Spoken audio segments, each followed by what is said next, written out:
Hello, બોલો ને.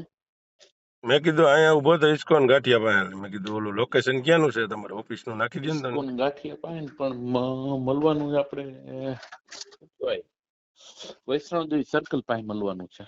Vaishno Devi circle પાસે. હા, એટલે ત્યાં ક્યાં ઠેકાણું તો એ લોકેશન કઈ ત્યાં લોકેશન આપે છે, આગળ મોકલે એટલે તમને દઉં. બરાબર ને? હા તો પછી અહીંથી હું વૈષ્ણોદેવી સર્કલ આવી જાવ એવું કરું ને? હા, એટલે મને છે ને અડધી પોણી કલાક લાગશે મને હજી. એવું છે. બરોબર, એટલે તમે જો બીજું કઈ કામ હોય તો પતાવી લેજો ને પછી ત્યાં પહોંચો. અને ત્યાં જઈને પછી રાહ જોયું એટલે ધવલ ની અડધી કલાક જેવું કઈક એને કીધું એને પહોંચતા લાગશે એટલી, હમ પણ મને પોણી કલાક જેવું થઈ જશે હજી. એવું છે. તો ત્યાં વૈષ્ણોદેવી સર્કલ છે મિત્ર, ત્યાં બે હોટલે બેસી તો એવું કરી. હા, તો કઈ વાંધો નહીં. બરાબર ને? હા હા. હા, બરાબર. સામાન્ય રીતે જે રાષ્ટ્રીય કક્ષાની પરીક્ષાઓ હોય એમાં બીજી બધી પરીક્ષા કરતાં નીટ યુજી પરીક્ષા છે એ એમબીબીએસ એટલે કે મેડિકલ અને એના પેરેલલ કોર્સિસમાં પ્રવેશ મેળવવાની એક અગત્યની પરીક્ષા છે. રાષ્ટ્રભરના વિદ્યાર્થીઓ આખા દેશમાંથી પરીક્ષા કેન્દ્રોમાં આવતીકાલે પરીક્ષામાં ઉપસ્થિત થશે.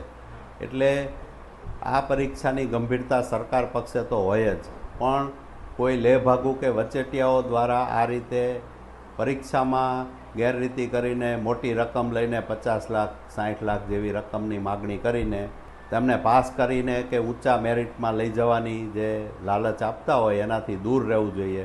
એક વાલીએ મારો સંપર્ક કરેલો તો એ આવું બનવાનું કઈ રીતે બનશે એની પણ એને વાત કરેલી કે અમારા આધાર કાર્ડ વિદ્યાર્થીના બીજા રાજ્યમાં બદલીને પછીથી ત્યાં પરીક્ષા અપાવે. તો આવું કંઈ બનતું હોય તો એને અટકાવવું જોઈએ, અને કદાચ કોઈ આધાર કાર્ડ બદલીને બીજી કોઈ જગ્યાએ પરીક્ષા આપવા ગયા હોય તો એની હવે તપાસ થઈ શકે છે.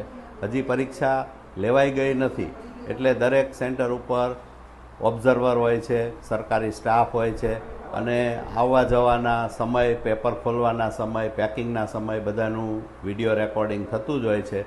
એટલે જે સર્વેલન્સમાં પરીક્ષા લેવાતી હોય છે એને વધુ થોડી ગંભીરતાથી, અને જે આક્ષેપ છે કે બેંગ્લોર, કર્ણાટકના હુબલી, બેલગામ જેવા સેન્ટરોમાં આવું ગેરરીતિનું આ વખતે આયોજન કરે છે એવી કોઈ આક્ષેપ કરેલો છે, તો એ બધા સેન્ટરો ઉપર પણ વધારે વિજિલન્ટ રહીને પરીક્ષાને સુચારુ રીતે અને ગેરરીતિ મુક્ત લેવાય એવી વ્યવસ્થા થવી જોઈએ. અને સરકાર એ પક્ષે ગંભીર હોય જ છે. હંમેશા બાળકોને ક્યાંય કોઈ રીતે અન્યાય ન થાય અને તટસ્થ પારદર્શક પ્રક્રિયાથી જ પરીક્ષા લેવાય એવી પરીક્ષા તંત્રની કોશિશ હોય જ છે. નીટની પરીક્ષા રાષ્ટ્રીય કક્ષાની પરીક્ષા છે, આખા દેશભરના કેન્દ્રોમાં લેવાય છે. એટલે એક બે વ્યક્તિથી આ કોઈ વસ્તુ બનતી હોય કે જે ટોળકી હોય એની મોડેસ ઓપરેન્ડી હોય તો એ પ્રમાણે એ લોકો આખા ગુજરાતના બીજા રાજ્યોના એવા માણસોના મેળાપીપણામાં જ આવું કરતા હોય, અને એની ટોળકી પણ એ જ રીતે સક્રિય હોય. એટલે ફક્ત ગુજરાતના વિદ્યાર્થી માટે થતું હોય એવું નહીં, આ લાલચ એને બીજા રાજ્યના બીજા વિદ્યાર્થીઓને પણ આપી હોઈ શકે, અને તમામ જગ્યાએથી આખા દેશભરના વિદ્યાર્થીઓ પણ આનો ભોગ બનતા હોય એવી. કારણ કે આ જે ટોળકી છે એના માટે તો એ છેતરપિંડી છે એ બહુ મોટી પહેલી વાત છે કે ભાઈ જે વિદ્યાર્થીઓ મળે એની પાસેથી એ લોકો મોટી રકમ ખંખેરી શકે. એટલે મારી દૃષ્ટિએ ખાલી ગુજરાતના જ વિદ્યાર્થીઓ આવું હોય કરતા હોય કે એના માટે કોઈ એજન્ટ હોય એવું નથી. એ એજન્ટ જે કોઈ હશે એના મૂળ ઘણા ઊંડા હોય, એટલે એની સાથે બીજા રાજ્યના બીજા અલગ અલગ કૌભાંડીઓ જોડાયેલા હોઈ શકે. એનટીએને મારી વિનંતી છે કે કાલે હજી પરીક્ષા લેવાઈ ગઈ નથી એટલે બધા સેન્ટરો ઉપર વિજિલન્સ રાખવામાં આવે.